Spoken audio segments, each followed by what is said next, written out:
Hello students, welcome to my English class. আজ আমি তোমাদের গ্রামারের ক্লাসে আবার ট্রান্সফরমেশন অফ সেন্টেন্সের ক্লাস নিয়ে চলে এসেছি।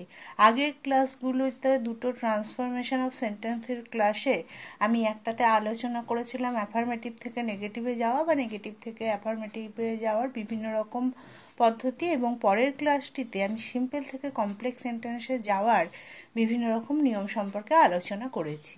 আজ আমরা সিম্পল থেকে কম্পাউন্ড সেন্টেন্সে যাওয়ার নিয়মগুলো নিয়ে আলোচনা করব। তার আগে আমি আবার একবার বলে দিচ্ছি যে সেন্টেন্সকে গঠনগতভাবে 3 ভাগে ভাগ করা যায়: সিম্পল সেন্টেন্স, কমপ্লেক্স সেন্টেন্স এবং কম্পাউন্ড সেন্টেন্স। সিম্পল মানে সরল বাক্য, কমপ্লেক্স মানে জটিল বাক্য এবং কম্পাউন্ড মানে যৌগিক বাক্য। তাহলে সিম্পল মানে সরল বাক্য এবং কম্পাউন্ড মানে যৌগিক বাক্য। সিম্পল সেন্টেন্স কিভাবে বুঝবো? সিম্পল সেন্টেন্সে একটি সাবজেক্ট এবং একটি ফাইনাইট ভার্ব থাকে। ফাইনাইট ভার্ব কি, এটা সম্বন্ধে অনেকে কোশ্চেন করেছো। ফাইনাইট ভার্ব মানে হচ্ছে মূল ক্রিয়া বা মেন ভার্ব, বাক্যের যে মূল ক্রিয়া মানে প্রধান যে কাজটা হচ্ছে সেটাকে আমি বলবো ফাইনাইট ভার্ব। ফাইনাইট ভার্ব কথার বাংলা অর্থ হলো সমাপিকা ক্রিয়া, মানে যে ভার্বটা দেখে আমি টেন্সটা চিনতে পারি সেটাকে আমি ফাইনাইট ভার্ব বলবো। যেমন আমি দেখো একটা সেন্টেন্স লিখছি, রাম প্লেজ ক্রিকেট। এখানে এই যে প্লে মূল কাজ কি, খেলা, এটাই হচ্ছে ফাইনাইট ভার্ব। এবার ফাইনাইট ভার্ব হলে আরেকটা ভার্ব হয় নন ফাইনাইট, সমাপিকা ক্রিয়া এবং অসমাপিকা ক্রিয়া। দেখো একটা বাক্যে আমি একটা সেন্টেন্সের মধ্য দিয়ে আমি উদাহরণটা বোঝাবার চেষ্টা করছি। I like to draw. I like আমি পছন্দ করি, টু ড্র ছবি আঁকতে। দেখো এখানে লাইকটাও একটা ভার্ব, ড্রটাও একটা ভার্ব, কিন্তু ড্র একা নেই, আছে টু ড্র। লাইক মানে পছন্দ করি, এখানে মূল কাজ কি? এখানে মূল কাজ কিন্তু পছন্দ করা, এটা হচ্ছে মেন ভার্ব। আর এই যে তে, আঁকতে, এটাতে হচ্ছে আঁকতে, এতে কিন্তু আমার মূল কাজটা বোঝাচ্ছে না বা এতে আমার সেন্সটা কমপ্লিট হচ্ছে না। এই মেন ভার্ব হচ্ছে এই লাইক, পছন্দ করাটা, আর তাই এটাকে আমি বলবো ফাইনাইট ভার্ব এবং এটাকে আমি বলবো নন ফাইনাইট ভার্ব। ঠিক আছে, আমরা তাহলে ছিলাম সিম্পল সেন্টেন্সে বা সরল বাক্যে। তাহলে সরল বাক্যে একটি সাবজেক্ট থাকবে এবং একটি ফাইনাইট ভার্ব থাকবে। আর কম্পাউন্ড সেন্টেন্স কি? কম্পাউন্ড সেন্টেন্স আমি আগেও বলেছি, আবার বলছি, 2 বা তার বেশি প্রিন্সিপাল ক্লজ থাকবে বা মেন ক্লজ থাকবে এবং তাদেরকে কনজাংশন দ্বারা যুক্ত করতে হবে, তাদেরকে লিঙ্কার দ্বারা বা কনজাংশন দ্বারা যুক্ত করতে হবে। সেটা হচ্ছে কম্পাউন্ড সেন্টেন্স। যেমন Ram is a boy and he is good. Ram হয় একজন ছেলে এবং সে হয় ভালো। এটা হলো রাম ইজ এ বয়, এটাও প্রিন্সিপাল ক্লজ।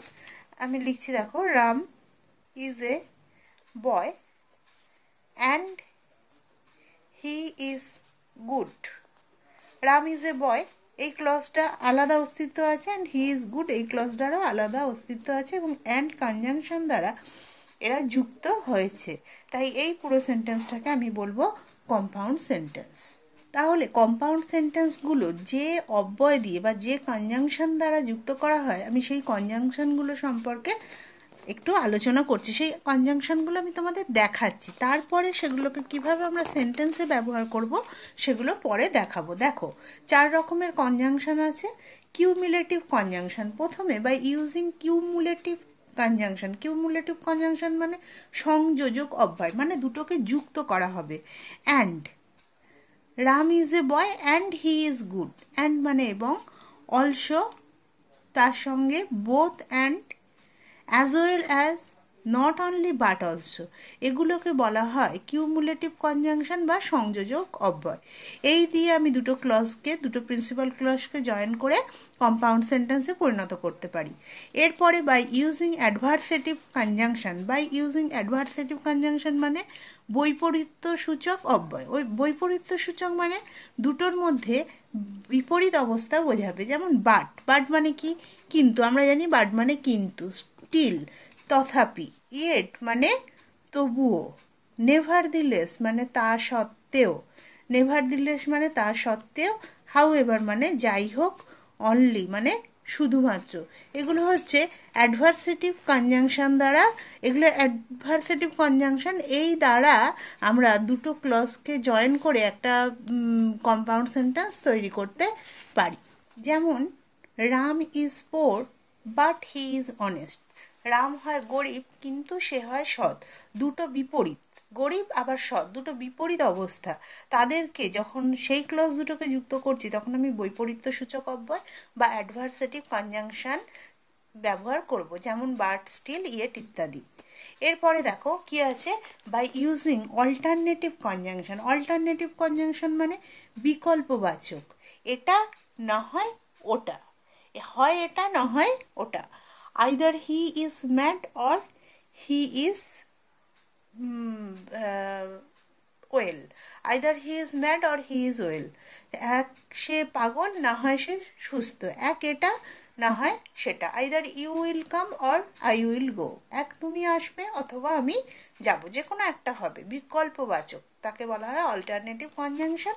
এই অল্টারনেটিভ কনজাংশনগুলো কোনগুলো হতে পারে, আইদার অর, নাইদার নর, অর মানে অথবা, আদারওয়াইজ মানে অন্যথায়, এলস ইত্যাদি। এইগুলো হলো অল্টারনেটিভ কনজাংশন। তারপরে 4 নম্বরে কি, by using illative conjunction. Illative conjunction মানে সিদ্ধান্তবাচক, মানে কিছু একটা সিদ্ধান্তে উপনীত হবে, সিদ্ধান্তবাচক কনজাংশন। সেরকম একটা উদাহরণ কি হতে পারে, he was sincere so he gained success.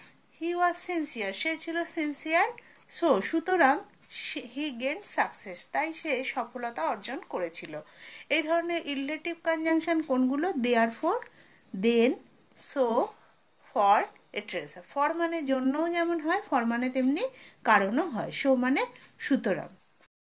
দেখো এবার আমরা সিম্পল থেকে কম্পাউন্ড সেন্টেন্সে যাওয়ার কিছু রুল সম্পর্কে আলোচনা করব, নিয়ম। দেখো, যদি সিম্পল সেন্টেন্সে বোঝানো হয় যে কেউ দুটো কাজ করছে, একটি আগে ও আরেকটি পরে, তবে প্রথম কাজটিকে দ্বিতীয় কাজের আগে উল্লেখ করে তাদের অ্যান্ড কনজাংশন দিয়ে যুক্ত করতে হবে। তাহলে একই সাবজেক্ট দুটো কাজ করছে, সেক্ষেত্রে প্রথম কাজটা প্রথমে বসাতে হবে, দ্বিতীয় কাজটা তারপরে বসাতে হবে, এবং তাদের মধ্যে অ্যান্ড কনজাংশন দিতে হবে।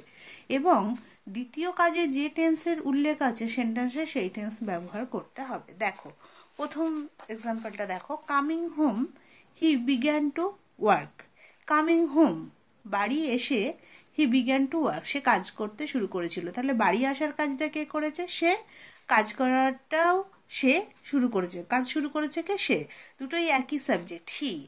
তাহলে যে কাজটা আগে করেছে সেটা আমি উল্লেখ করব। এবং দ্বিতীয় বাক্যে যে টেন্সের উল্লেখ আছে, তৃতীয় বাক্যে বিজ্ঞান, বিগিনের পাস্ট টেন্স বিজ্ঞান, তার মানে পাস্ট টেন্সের উল্লেখ আছে, তাহলে আমি পাস্ট টেন্সেই লিখব। হি কেম হোম সে বাড়ি ফিরে এসেছিল, অ্যান্ড বিগ্যান টু ওয়ার্ক। তাহলে হি কেম হোম অ্যান্ড কনজাংশন দিয়ে জুড়লাম, এবং বিগ্যান টু ওয়ার্ক কাজ শুরু করেছিল।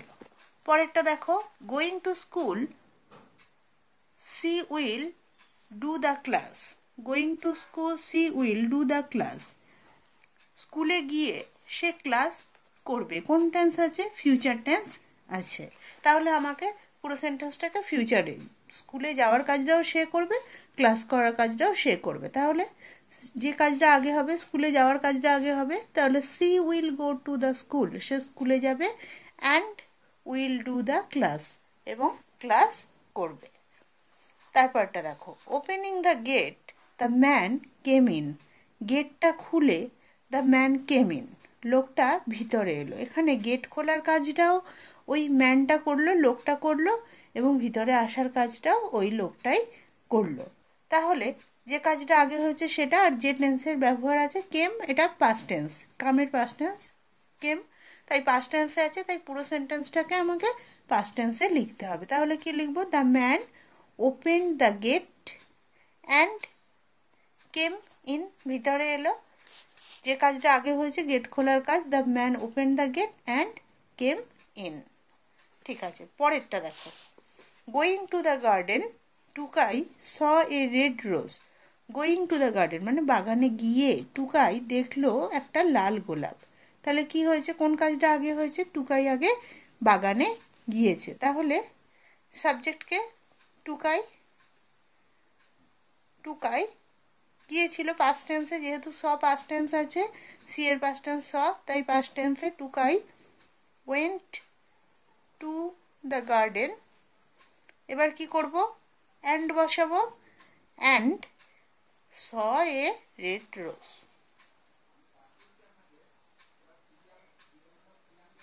বোঝা গেল এই নিয়মগুলো। তারপরের নিয়মটা দেখো, সিম্পল সেন্টেন্সে বিসাইড বিং বা বোথ এই ধরনের ওয়ার্ড থাকলে বা শুধু বিসাইডস থাকলে তাহলে কম্পাউন্ড সেন্টেন্সে not only but also structure ব্যবহার করতে হবে। কি কি থাকলে নট অনলি বাট অলসো আনবে, তাহলে বিসাইড বিং কিংবা বিসাইড কিংবা বোথ এগুলো থাকলে তাহলে আমি নট অনলি বাট অলসো ব্যবহার করব। দেখো এবার কিভাবে হচ্ছে। Besides being beautiful, the girl is intelligent. মানে সুন্দরী হওয়ার সাথে সাথে, বিসাইড বিং মানে সাথে সাথে, সুন্দরী হওয়ার সাথে সাথে মেয়েটি বুদ্ধিমতী। তাহলে কি হবে, মেয়েটি শুধু সুন্দরী নয়, সে বুদ্ধিমতীও। তাহলে দ্য গার্ল, সাবজেক্টকে the girl is not only beautiful. The girl is not only beautiful but also intelligent.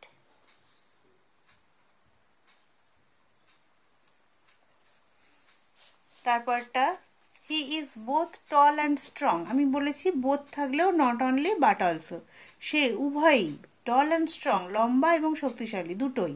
তাহলে সে শুধু লম্বা নয়, সে শক্তিশালীও। নট অনলি মানে শুধু নয়, বাট অলসো সেটাও। তাহলে সেখানে আমি কি লিখব, he is not only tall but also strong.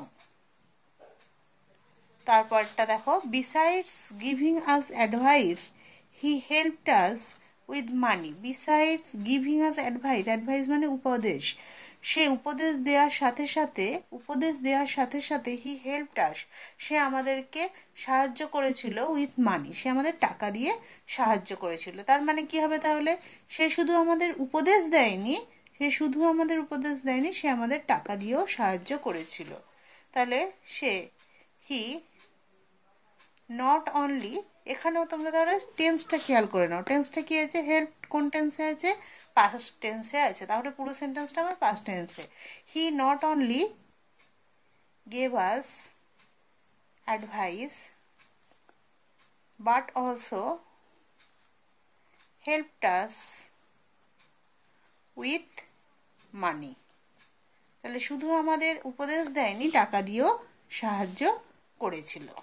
দেখো, যদি সিম্পল সেন্টেন্সে ইনস্পাইট অফ থাকে তবে কম্পাউন্ড সেন্টেন্সে বাট, ইয়েট, স্টিল, নেভারদিলেস দিয়ে ক্লজগুলিকে যুক্ত করতে হবে। যদি সিম্পল সেন্টেন্সে ইনস্পাইট অফ থাকে, ইনস্পাইট অফ এটার মানে কি, ইনস্পাইট অফ এই কথার মানে হচ্ছে সত্ত্বেও, ইনস্পাইট অফ মানে সত্ত্বেও। তাহলে আমি প্রথম যে এক্সাম্পলটা নিয়েছি এটার মানেটা দেখো, in spite of being rich he was not happy. In spite of মানে বললাম সত্ত্বেও, তাহলে ধনী হওয়া সত্ত্বেও, মানে হওয়া, বিইং হওয়া সত্ত্বেও, ধনী হওয়া সত্ত্বেও বা বড়লোক হওয়া সত্ত্বেও হি ওয়াজ নট হ্যাপি, সে সুখী ছিল না।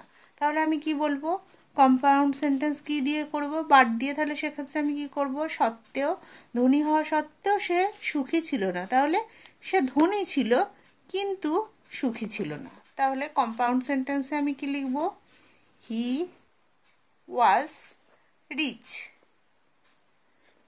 বাট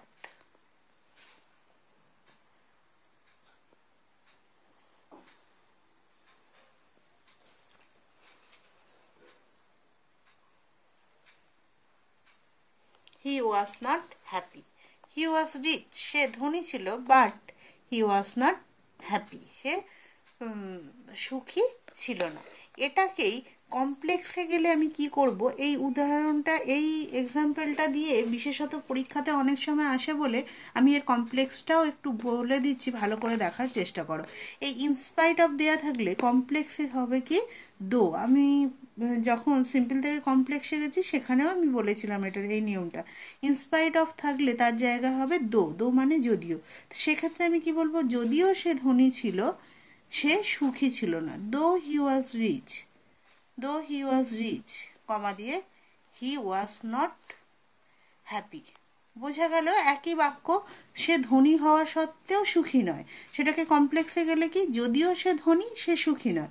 আর কম্পাউন্ডে গেলে কি হবে, সে ধনী কিন্তু সে সুখী নয়। এটা কিন্তু দিয়ে যুক্ত হলো দুটো প্রিন্সিপাল ক্লজ, সে হয় ধনী, সে ছিল ধনী, সে সুখী নয় কিন্তু সে সুখী নয়। আর কমপ্লেক্সে যদিও সে ধনী, এটা হচ্ছে সাবঅর্ডিনেট ক্লজ, সে সুখী ছিল না, হি ওয়াজ নট হ্যাপি, এটা মেন ক্লজ। আর এটা সাবঅর্ডিনেট ক্লজ, একটা সাবঅর্ডিনেট ক্লজ একটা মেন ক্লজ, এটা কমপ্লেক্স সেন্টেন্স হয়েছে।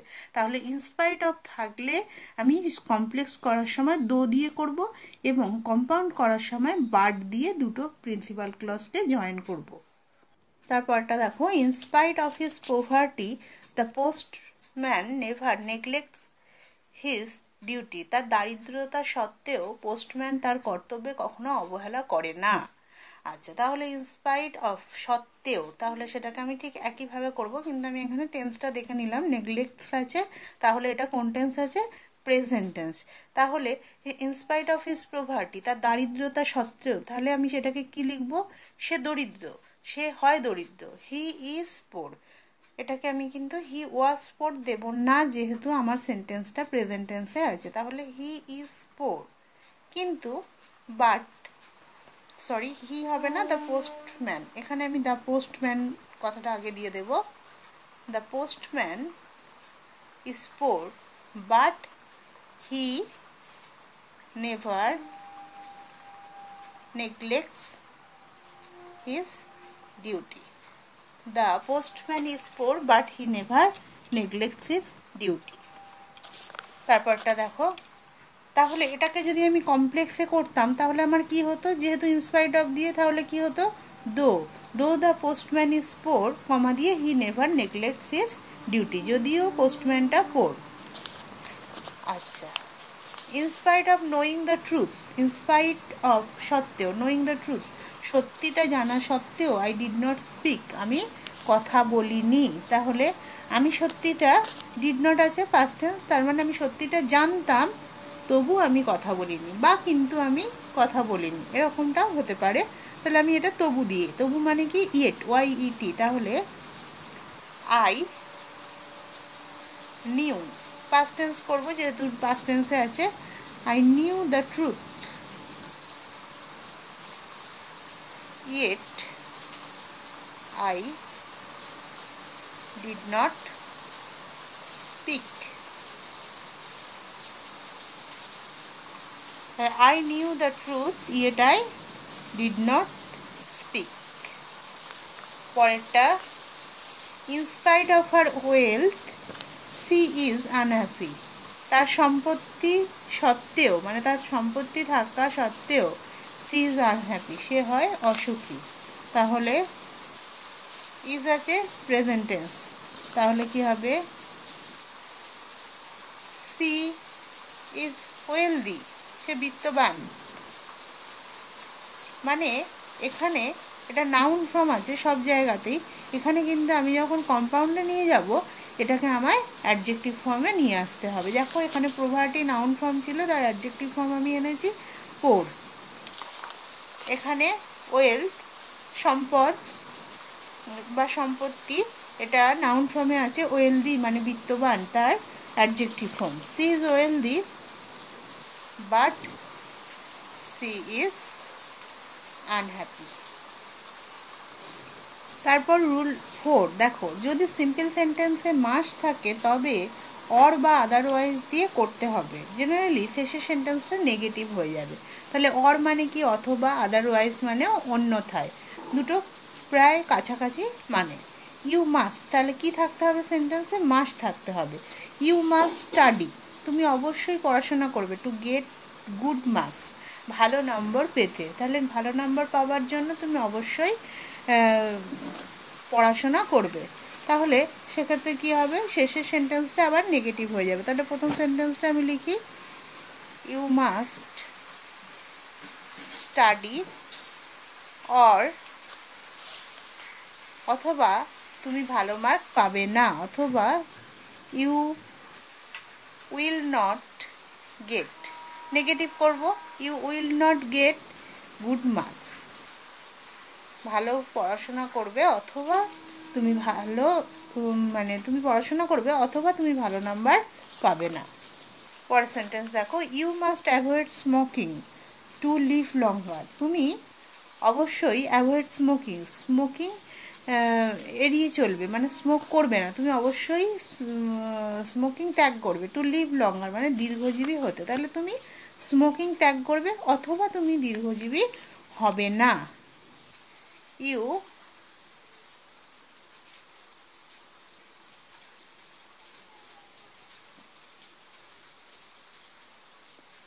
must avoid smoking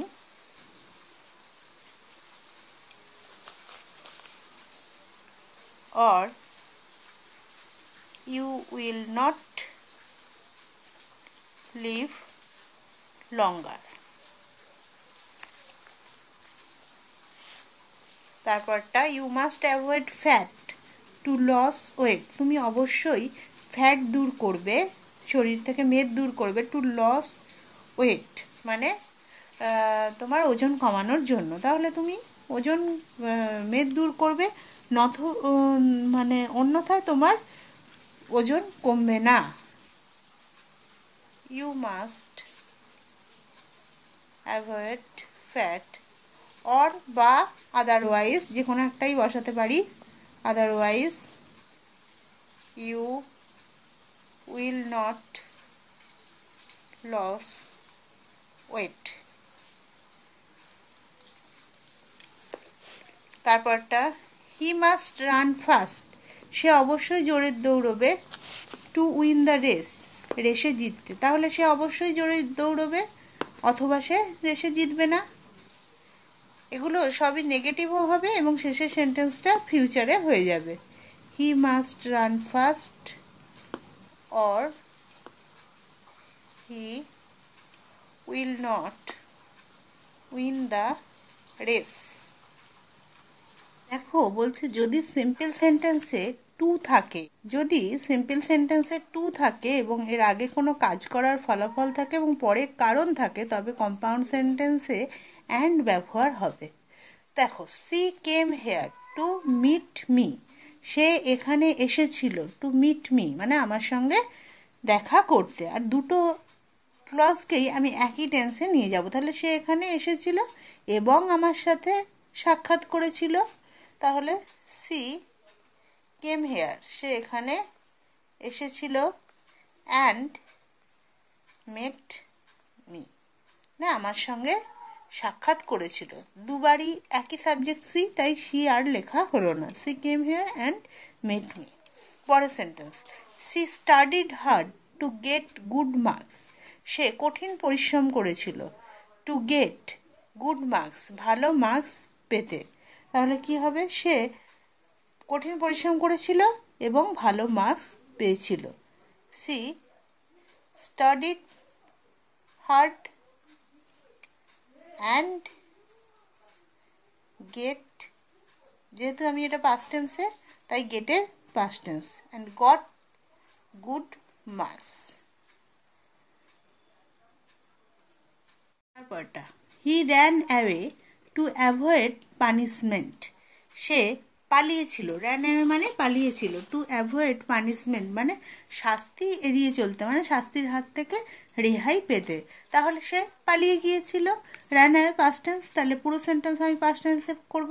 সে পালিয়ে গিয়েছিল, হি র্যান অ্যাওয়ে, অ্যান্ড অ্যাভয়েডের তাহলে পাস্ট টেন্স, টু এর পরে সবসময় প্রেজেন্ট ফর্ম বসে, কিন্তু আমি যেহেতু এটাকে প্রিন্সিপাল ক্লজে করে নিচ্ছি তাই আমি এটাকে অ্যাভয়েডেড করব, অ্যান্ড অ্যাভয়েডেড পানিশমেন্ট, শাস্তি এড়িয়ে গিয়েছিল।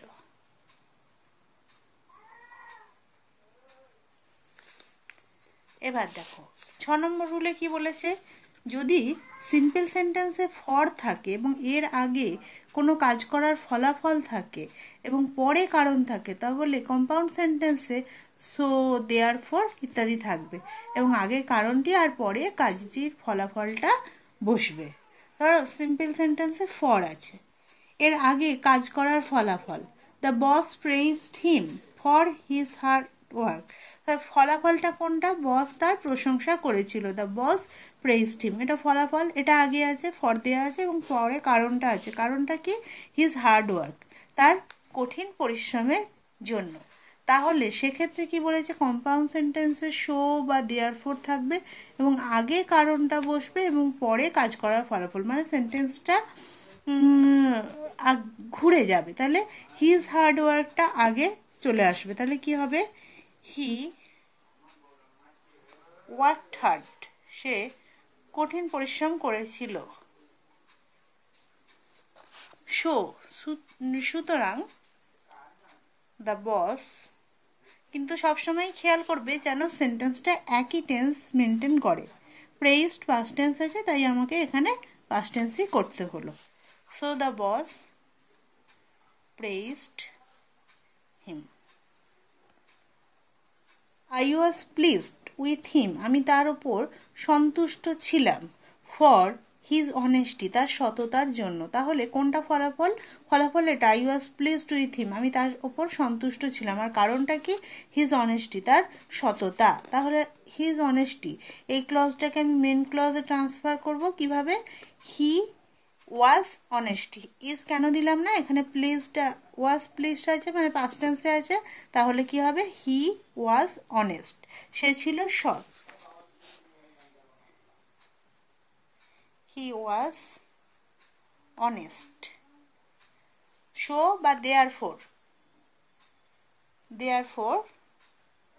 সেই জন্য, শো মানে সুতরাং, একই মানে, দেয়ারফোর হি ওয়াজ অনেস্ট, দেয়ারফোর।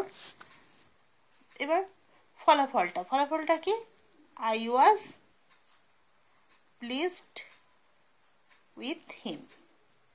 তাহলে বোঝা গেল যে ফর দেওয়া আছে, পরে কারণটা আছে এবং আগে ফলাফলটা আছে। যখন কম্পাউন্ড সেন্টেন্সে যাবে তাহলে আগে ফলাফলটা হয়ে যাবে, আগে কারণটা, হি ওয়াজ অনেস্ট, আগে কারণটা হয়ে যাবে, তারপরে দেয়ারফোর দিয়ে ফলাফলটা বসবে।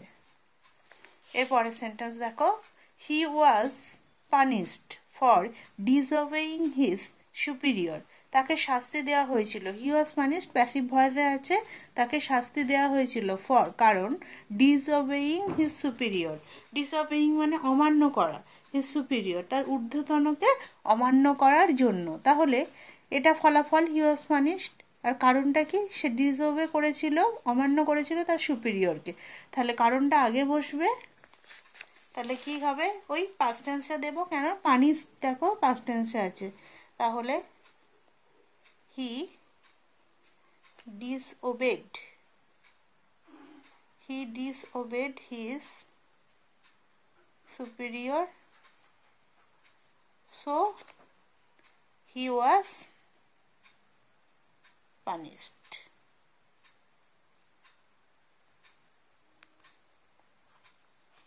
তাহলে বোঝা গেল কমপ্লেক্স সিম্পল থেকে কম্পাউন্ড সেন্টেন্সে যাওয়ার নিয়ম।